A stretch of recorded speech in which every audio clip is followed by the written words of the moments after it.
বর্ষশেষে শহরে কেন্দ্রীয় স্বরাষ্ট্রমন্ত্রী অমিত শাহ সহ বিজেপির সর্বভারতীয় সভাপতি জেপি নাড্ডা।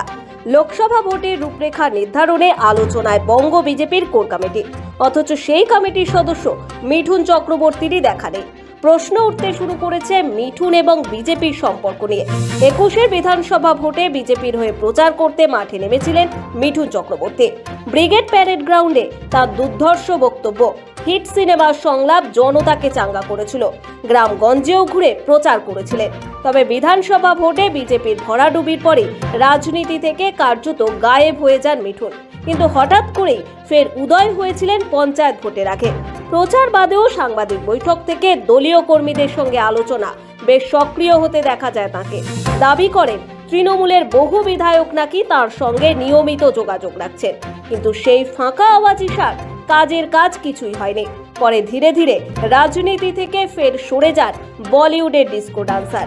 এর মধ্যে অবশ্য বিজেপির কোর কমিটির সদস্য করে নেওয়া হয়েছিল তাকে। খাতায় কলমে সদস্য হলেও আর দেখা যায়নি সক্রিয় রাজনীতিতে। একের পর এক বৈঠক হলেও মিঠুন চক্রবর্তীকে দেখা যায়নি তাতে। মঙ্গলবার নিউ টাউনের 5 তারা হোটেলে বৈঠকে অমিত শাহ, জেপি নাড্ডারা রয়েছেন, অমিত মালব্য, আশা লকড়িদের মতো 16 নেতা নেত্রী ছিলেন, শুভেন্দু অধিকারী, সুকান্ত মজুমদার, দিলীপ ঘোষরা। অথচ দেখা নেই মিঠুনের। সূত্র বলছে পারিবারিক সফরে আপাতত নিউ জার্সিতে রয়েছেন কাবুলিওয়ালা। মাসখানেক আগেই নাকি আমেরিকায় পাড়ি দিয়েছেন তিনি, তবে সেটা এই বৈঠকের জন্য। তার বৈঠকে গড় হাজির থাকা এই প্রথম নয়, আগেও বেশ কয়েকবার দেখা যায়নি। প্রশ্ন উঠছে, ক্রমশ কি দূরত্ব বাড়ছে বাঙালি বাবুর সঙ্গে গেরুয়া শিবিরে?